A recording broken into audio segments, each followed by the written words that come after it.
getting a moped at school right after that. That one I didn't read. What was? Didn't somebody get any hit? Yeah. Oh, there's a guy who, like, in the past has always been defying everybody. No, Canestri. That's Canestri, right? No. Because before that's guy LaRon Stone, who was the one who gave Manship the finger when he took his picture, and he's done drugs, and he's done all this wild riding. He's been to jail for it. He was zooming down up Grand and hit this car and almost died. He's getting his face reconstructed. He might never. He's kind of, kind of stuff. Yeah, I didn't read that, but I saw that. That video is wild. Yeah, we got the video of it. It was great. Absolutely wild. Are they doing anything with that? Are they doing any initiatives with that? Like Hassett used to do? Or? They're doing intelligence. They have Carl Jacobs doing intelligence. They follow social media, though we can't say that publicly. They think the other side doesn't know that because they put everything on. They've stopped some stuff. And they try. Sometimes they get lucky. I wrote about a case where a cop was following slowly and the guy couldn't restart at a light. You're live on YouTube, by the way. We're going to have 4 minutes of people listening. Then we'll have to. YouTube, not on Facebook. Oh, YouTube. That's okay. No one watches. So, you don't want to say anything. You don't want to cold snitch on yourself. Yeah. Just because of the schedule. I mean, Larry, Harry, you turn everything. You set it up so well. Like every time we identify a problem. Like now that you schedule the Facebook to start in 8 minutes. I mean, you're so. I love the way that you just identify. It was so good at identifying some technological quirk and just fixes it. Wow. I really like every day. I'm so happy you're here. Let me tell you how I have to worry about stuff. Let me tell you why I started doing that. My wife, who's a loyal viewer and listener, she's like, why don't I get a warning when Paul's show's gonna go on? I'm like, yeah, that's the whole point because then people listen in. Yeah, I'm like, well, what do you mean a warning? She's like, for other stuff, you get a warning. And I'm like, okay. She's like, you want to warn people just in case they forget to tune into Paul's show. And I was like, okay, let me see how to make that happen. Hey, our numbers are way up. Did you notice the school teachers? We had over 500 live views. That was awesome. Yeah. You got the Facebook thing going. Yeah. Can you set up the tune-in thing possibly on my show? I'm sorry we sit and shiver that time. The thing with your dad sounds so much fun. Yeah, it's gonna be really interesting. We should blast that out. They'll knock you off. Because it's gonna be they don't knock me off for clean versions. Everything, the only time they'll knock me off is explicit. I think it gets past their censors if I do. I'm telling you, they'll knock you off. They didn't knock me off the first few days. But and every time I put the TuneIn app on, they keep knocking me off. But yeah, I've been trying for years to show him music that was made past 2002. The last album my dad bought was Songs in C Major by Alicia Keys. That was the last album. I love this, like, dad and son run down the Jay-Z. It's a great idea. Oh, and another thing, Sam, is that so, John, all good? Huh? It's all good? Because they look forward to the about conversations in Anthony said between. something about having a policy in his head. You know, when you play songs. Yeah, we'll talk about all that. today, Is there anything you want to know, make sure in addition to stuff I have texted you? Anything you want to make sure? Yeah. Okay, we're ready to roll. And right, people You want to talk about the Well, this politics? is that. What? If you're on the Politics and TuneIn app, you don't hear Cruise it. payroll, any of that jazz? Oh, okay. Because during That's the up to you. music, Oh, you shut off. That was all.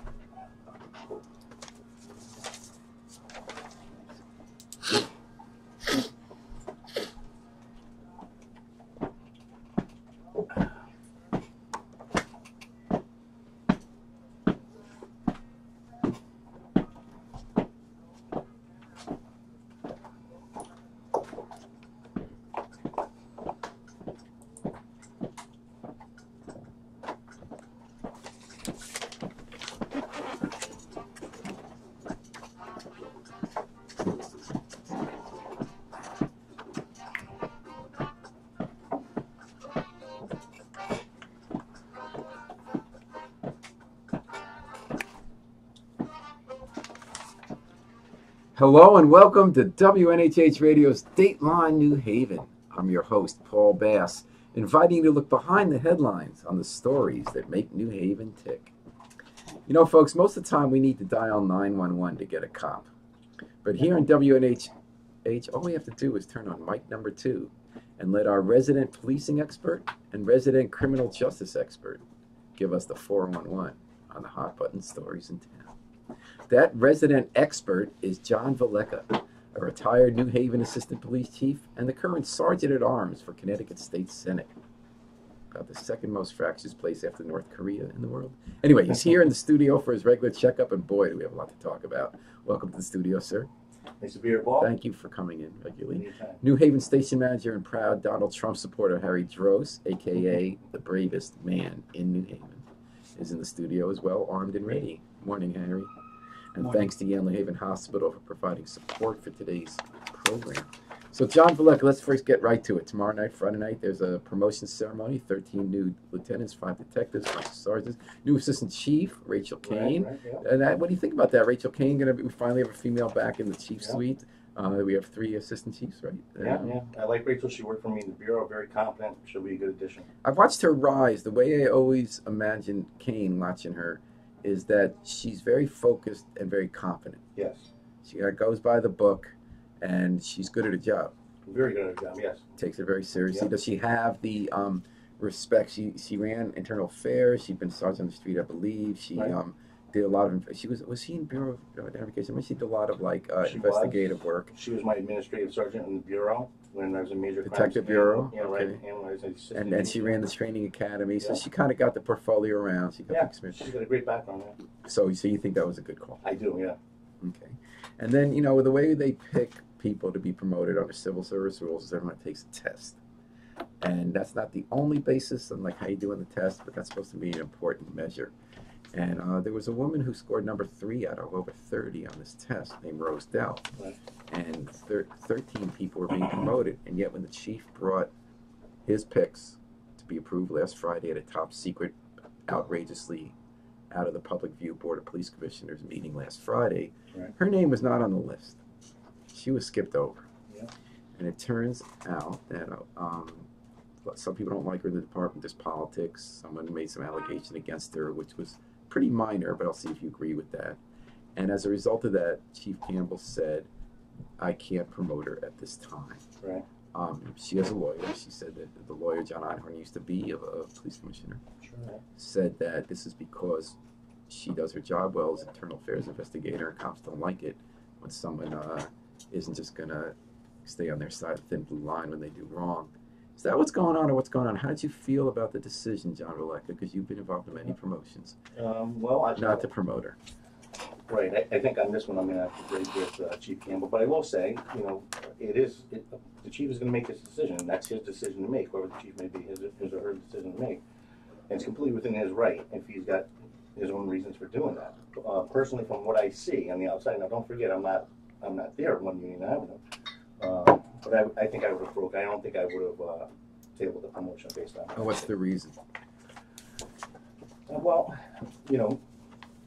I wouldn't say past precedent because it's been both ways. I mean, people who have been under investigation and also people who have been found to, have committed violations have been promoted. On the backside of that, there's other people who've been involved in investigations and have had their promotions tabled. Personally, I think the best way to handle these things is to really go straight down the list, especially when you're dealing with the third highest score. I think you better have a real good reason why you're skipping that person. And then, you get into a point where, skipping somebody based upon an investigation that hasn't been done, and there hasn't been any wrongdoing concluded right now, there is a punitive aspect to that, right? Skipping somebody and not giving them promotion, it seems like a degree of punishment. I'm sure if you ask Rose Dow. Although, could one argue, to play devil's advocate, that someone doesn't have a right to a promotion? That we've gotten to a point where a manager might want to make a decision because that manager will have good reason not to promote someone. I'm not saying there was good reason here, Right. But if there is good reason, there have been cases like that. There have been people promoted to captain who have very recently before that been found to lie under oath to the police about abusing physically a citizen after a long string of other cases in which that person was Right. found to have violated department procedure, had been found to abuse public citizens, and that person gets promoted. Right. And So shouldn't you be able not to promote that person even if they score high enough on a test? you should. Yeah, and I agree with that. There's no doubt about it. And I said we have skipped people in the past, okay, who have got a history you could point to, a tangible history you can point to, and provide very substantial reasons why you're skipping that person. I think if you're Rosedale on this job, on this case here, you could point to that very instance you talked about and wonder how I'm in when this person was promoted to captain. Why should I be? And that would be one of the reasons that I would surely take into consideration before skipping her, to be honest with you. I don't know her history, but when I left there, she wasn't a problematic employee. Now, I don't know what's happened in 5 years. True, but unless there is something really tangible that you can point to on why you're going to pass her over, I think that that's the wrong thing to do. That's my personal opinion. Okay, let's get to the meat of what happened. So, what happened is that another cop made an allegation against Rosedale. The first allegation was that when we wrote recently in The Independent about a dirtbag rider almost lost his life in a crash, and we got the video and published it, which was a good. Other cops said to me, "Thank God you published that. You're showing the public the dangers of it." She was accused of having given us the video. It was 100% false. In fact, she referred us to the public information director. And so that was the first reason she wasn't promoted. Then another cop said, well, I had a video on my phone, and Rose is on the crash reconstruction team that investigates. She's not in charge of this one, but she's a member. So she took the phone and forwarded herself the video to look at, and that might not have been the proper procedure. Which, by the way, might be true. Sure, that's not the proper procedure. Yeah, so if that's true, so Anthony Campbell is the new police chief. And he's making these recommendations who gets promoted. And he's personal friends with Rosedale. Right. So he has a dilemma here. If he promotes her while this investigation goes on, and a lot of people don't like her in the department. She went to Yale. She plays the violin. She's not considered one of the gang of the tough guys, whatever. And he knows that people who don't like her will feel that he gave her favoritism. So he said, why not wait till this is over? And then the next time there are promotions, I can promote her. Of course, someone can just do the same thing again. So his argument was, to be fair, because Anthony Campbell tries to do the right thing. There's no, like, dirt here. There's no lack of integrity or wrongdoing by the police chief. This is about judgment and tough questions about hiring. So he's saying we have a past practice that if someone's under investigation, we wait. Well, although I would argue in the case of that captain, they waited. They said, okay, let's wait, but let's not wait till the next time there's promotions. We'll just get this done with. Right. Well, listen, you can, that's the catch-all line. There's a past practice here. But there's a past practice on both ends here. Okay, so this is not something we stuck to hard and fast over the years. If somebody's under investigation, we don't promote them. We have promoted people under investigation. Okay? You can't use a past practice simply when it fits your needs, right? That being said, the case you just brought up makes the past practice moot. Okay, that's not even an issue now. You're saying the Hellinger case makes it moot because... Of course it does. Of course it does. Why wouldn't it? Well, let me go further on this argument. So there are different kinds of allegations. I had an argument with this yesterday with some of the police. I said, it does make sense if someone's accused of something really serious, you want to see what happened. So there is someone who... but if the worst case scenario is true, and Rosedale, as part of her investigation, forwarded herself a video earlier, and she's found guilty of that, would that prevent her from being promoted? Well, and that's the other thing. When you think about making promotions, I would say that look at the possible violation at its worst. Right, so other people, so if you're saying you wait for an investigation to be done, well, in these other cases, they waited for investigation to be done for much more serious violations, and they still promoted the person. Right. So if you can say, I'm imagining the worst case scenario, someone who doesn't like Rosedale made an allegation that may or may not be true, it may be true, but even if it's true, given the kind of promotions we make when horrible things happen, there's no way in the world this will hold her back from being promoted. Wouldn't that be enough reason to say promoter? I would say promoter, and I would say the barometer I would use was that if I look at the violation, and the violation at its worst, if at the end of this, is this something that, hypothetically, if she were a lieutenant, would this be something she may be demoted behind? If it's not, then promote her and then suspend her or whatever you need to do when the investigation is done. What if she's committed an offense that the proper punitive outcome is written reprimand, but now you've denied somebody promotion. So now you got another person being promoted on this list for detective who is currently being sued in federal court for being caught on video berating a citizen who was videotaping him and taping the camera and arresting him and all that stuff, that kind of stuff. And this guy has a history of other internal affairs, serious offenses, apparently being found guilty. You have another person who's promoted on this list to lieutenant who arrested a New Haven Independent reporter at a scene and then violated department policy on seizing cameras when the department was under a court order not to do that anymore, promising not to do it. And then after all that, there's an internal affairs investigation that found that she did violate department policy, but because they were covering up for her, they said, given that she could have made up a different reason, which wasn't the real reason for why she took the camera, it could have been okay. So we're not gonna discipline her.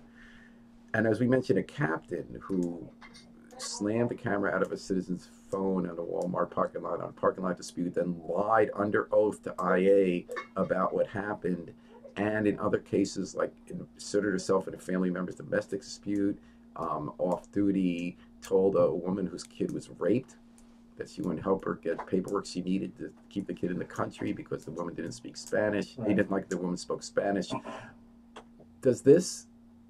Would you have got ahead with these other promotions? I have to take them case by case by case.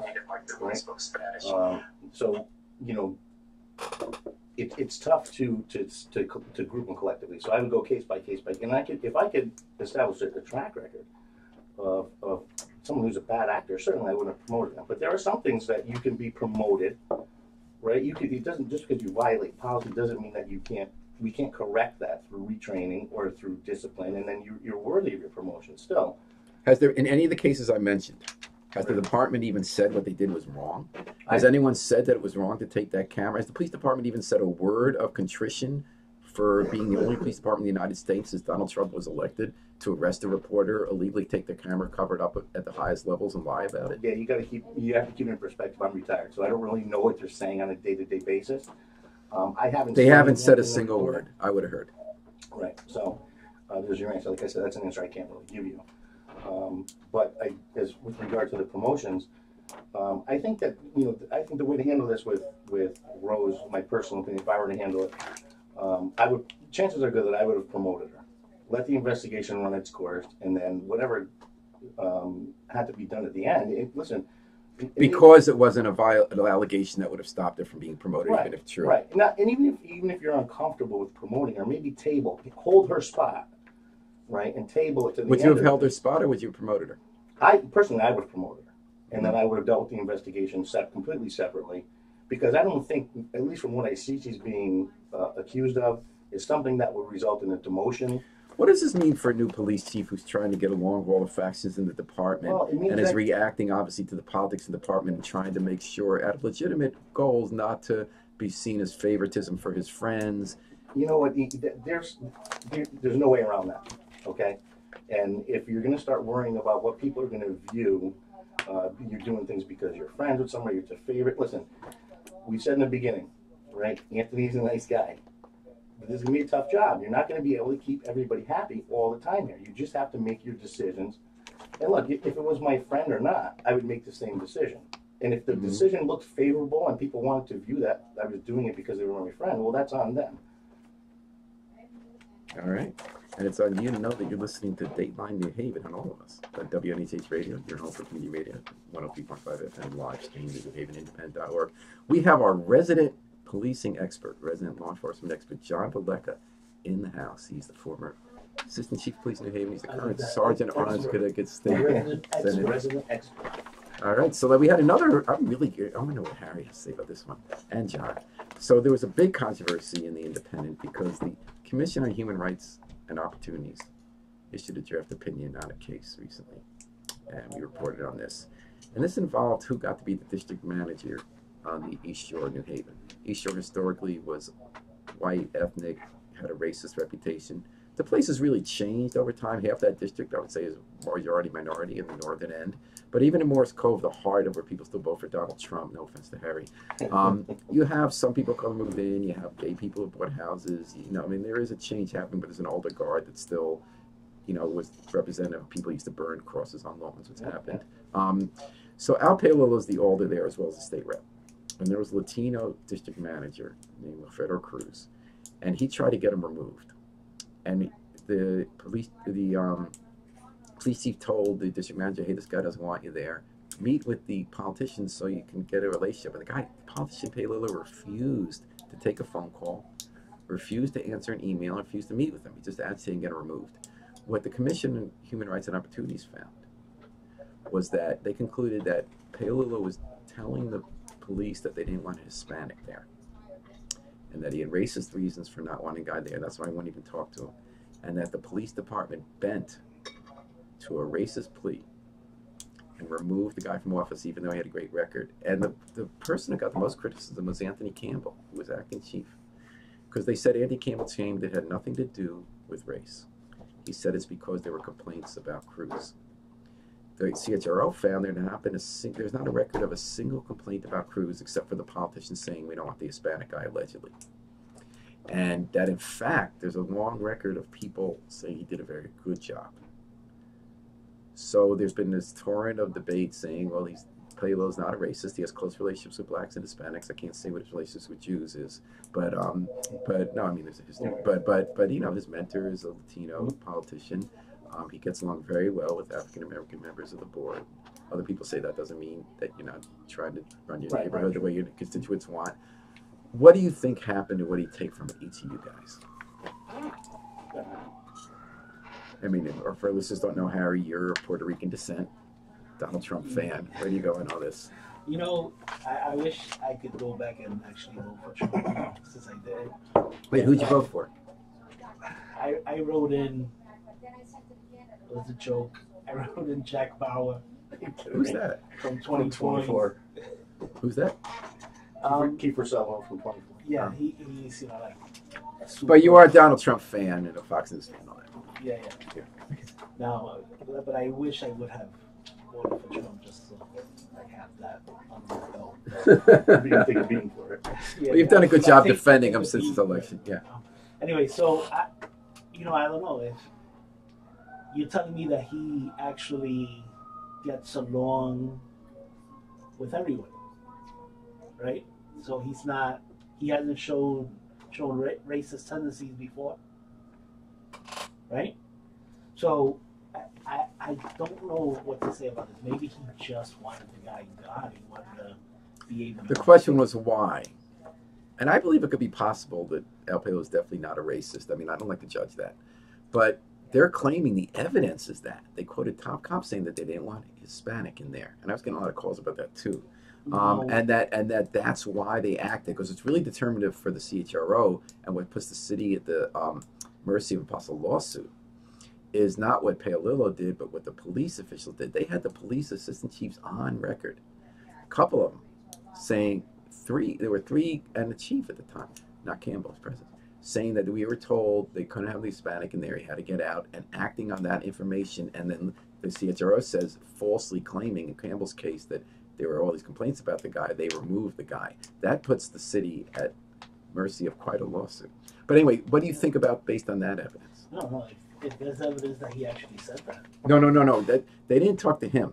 There's evidence that several high-ranking cops said he said it. That he said it. Right? Said that he said it. That doesn't prove he said it. It says that, here's the issue.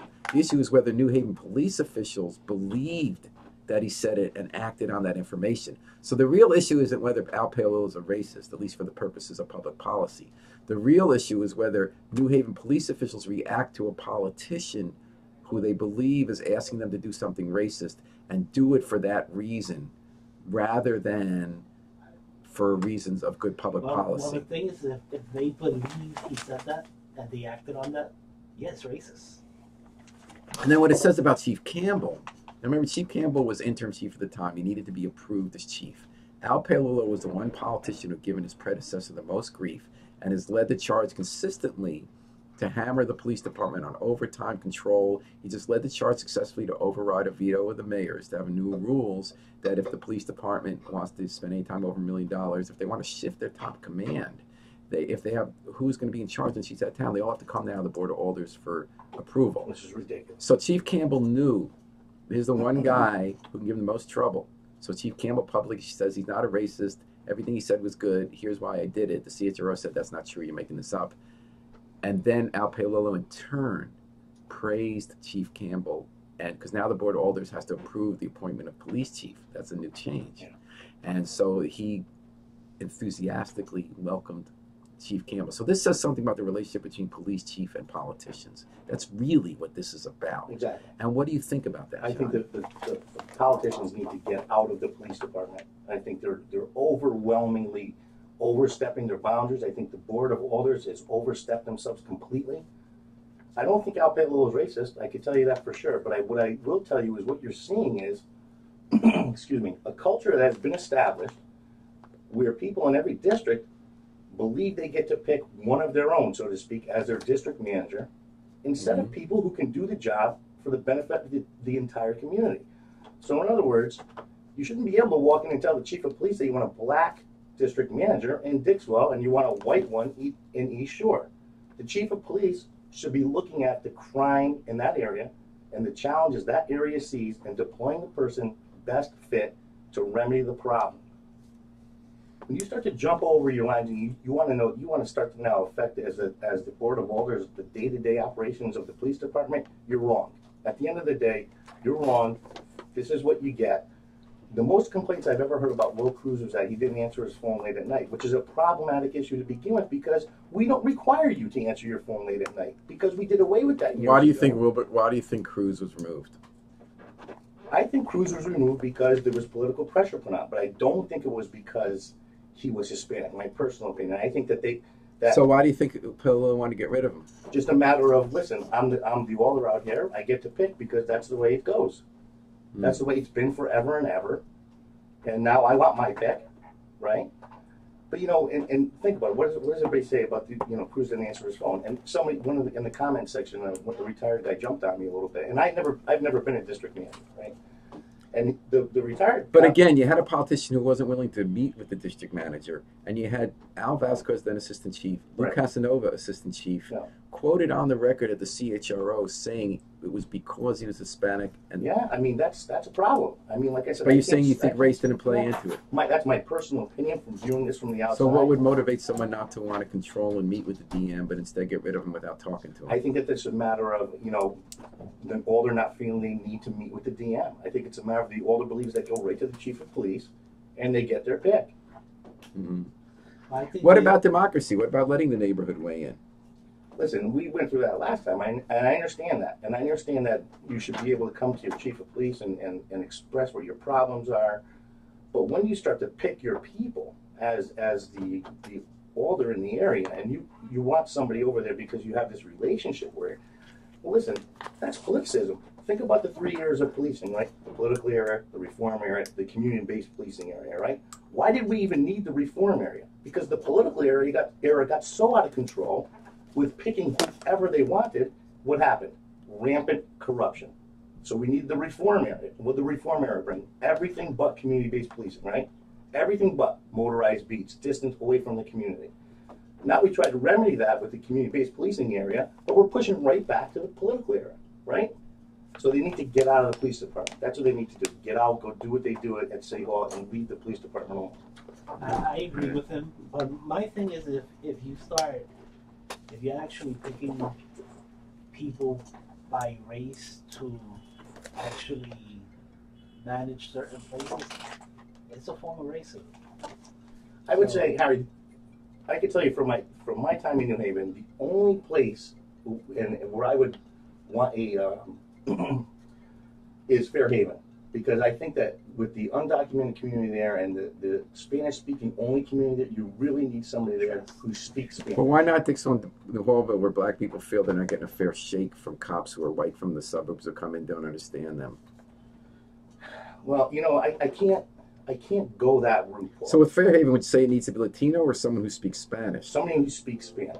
I think that's somebody that can take the complaints, because a lot of those complaints that come in from the undocumented community are walk-up complaints to the substation.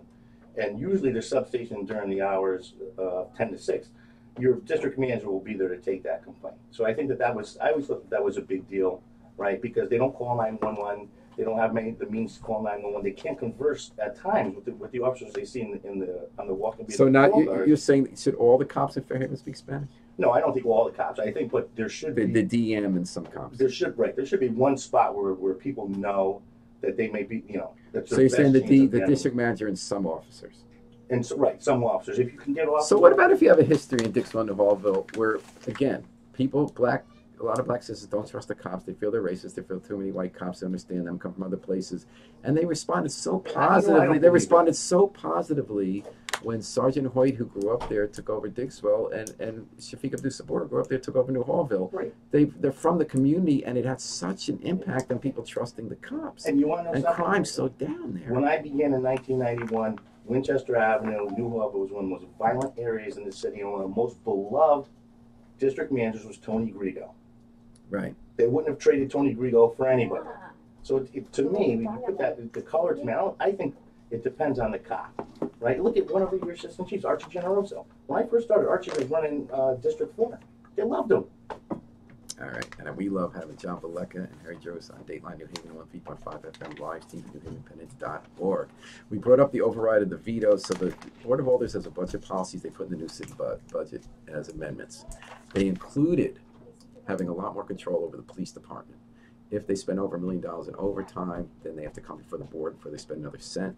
If the chief's out of town, they decided which assistant chief has to be in charge because they were mad that they had a hearing once and the assistant chief didn't come to speak to them. That was Al Paolulo. And they also said that before they make any more staffing changes for sergeants or redeployment, lieutenant salaries, they have to come before the Board of Alders.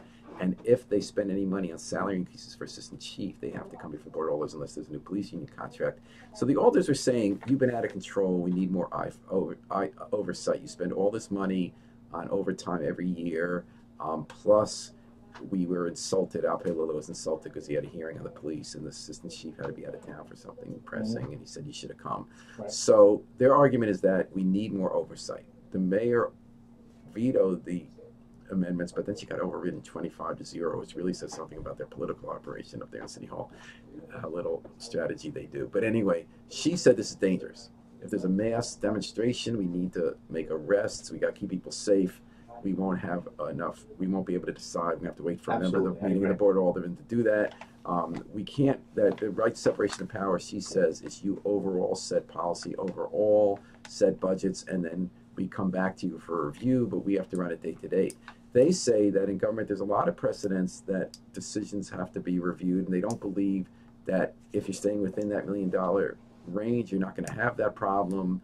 Who's right? Well, I don't think the Board of Alders is right. I can tell you that for sure. I think that there's no level of expertise in that board that should have any say on how the police department runs. Who's got the level of expertise to talk about day-to-day operations in one of the largest municipal police departments in the Northeast? Nobody there. Mm-hmm. Second, how about you, Harry? I get that with the overtime, all right? But but if you're looking to curtail overtime, there's other ways to do it. Overtime was out of control. I get it. I understand the underestimate overtime was out of control notoriously everywhere he went. Overtime was out of control. But like we've talked about before, we have to look to our communities and see the level of service they need. And the level of service that we've established here in New Haven is expensive. If you want walking beats, if you want everything that you tie to community policing, it's expensive, it's labor intensive, it's overtime driven. Mm-hmm. Now, if you don't want that because you want to save the overtime, then we have to scale back services. You can't do it all. So that's a policy decision you think they should make? Absolutely, sure. So they got to choose. How about you, Harry?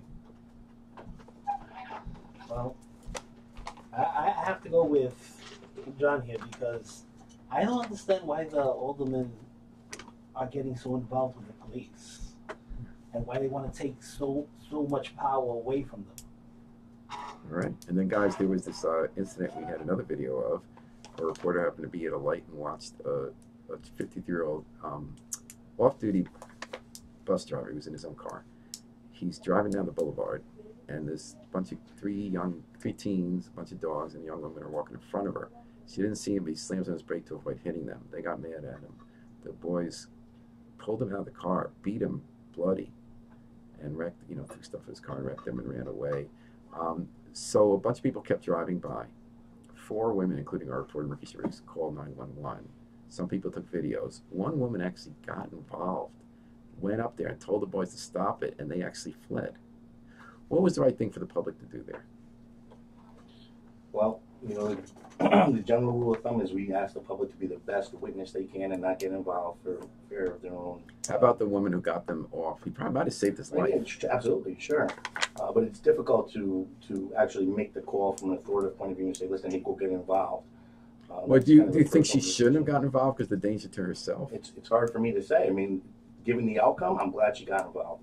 Right, but in general, what do you tell people? Should they get involved in a violent situation, or should they wait for the police and just call? Well, you know what? Or should they make that call for themselves? But that what's important is you should make that call for yourself under the advice from us that try to be the best witness you can. You're not obligated to get involved to take care of your own personal safety. But, you know, there's a human aspect that people are going to, you know, everybody's different. Some people are going to get involved, some people wouldn't, you know. Harry, what would you have done? Look at him, you would have gotten involved. Would you have gotten out of your car? I'm thinking I probably would have gotten involved. It's a brutal beating. It's horrible. Yeah. Well, especially that, you know. The video is very helpful. I think they're going to make it. Well, these days it's so dangerous, you know, to get involved in anything. It might escalate something, but at that point where you're seeing somebody about to die, you have to get involved. Yeah. If you remember, this happened on Chapel Street years ago. You remember that? The elderly come in, they got the husband and got shot. That happened in Volvo when you were still with the department when the dirt bike rider. Yeah, that's right. The guy almost died from that beating. Dirt bikes, what should we be doing? The police don't chase because they say it's more dangerous for police officers, for the riders, and for the public if you have these high-speed chases. Other people are saying, but if you tell them they can just keep riding like that, you have to risk a few dangerous ones to let them know they're going to be chased. Other people say they're going to like that and want to be chased more because that's the point of why they're doing it. This kind of adrenaline, young men, adrenaline fuel, want to get these rides with the police. What's the best way to deal with the dirt bikes, guys? I don't know. It drives me crazy when they're driving towards me. Yeah, you know, and they're playing basically a game of chicken with you. And what are you supposed to do? Stop the flow of traffic behind you also and everything. So in my experience, they usually moved out the way. I keep driving. That's why they move out of the way. All right, and I ask you guys, what would you do about North Korea? Talk about police accuracy. They can now hit Alaska with a missile, and our policy's always been we're not really going to attack them because they can hit all the nuclear missiles and they're going to kill hundreds of thousands of people right away. In South Korea, if they unleash another attack, what would you guys do? I'm going to leave this to Harry. Why? Come on, you're in law enforcement. Yeah, I don't know. I think I'm at a loss on this one. Well, my thing is, it's such a dangerous world out there. But my thing is that, you know, the reality of it is that you know, Seoul is right there. So they could get off a nuclear bomb that could reach Seoul. I mean, they do have access to nuclear bombs. The question is whether they could put it on a missile that could reach us. But who knows what they could do already. And you know it's a matter of time on that. Well, it's a matter of time. So my thing is if you're going to go after them, it has to be, you know, Japan, South Korea, and hopefully China. Oh, you mean Donald Trump has to be able to build international coalitions? Yes. Including with China? Yes. Just like, very interesting, Harry. Just like Obama had to, and he really didn't have. See, everything's always Obama. Anytime you bring up something but Trump was an utter failure, the name Obama comes up right. It's called changing the subject. How about the first George Bush? How good he was at coalitions. Well, George Bush was actually the first George Bush. The father. Senior. Yeah, he was very good at that. Yeah. Right, but he's a diplomat. But Senior wasn't interested in actually, you know, conquering and staying anywhere. He would go, bomb, and leave. Right.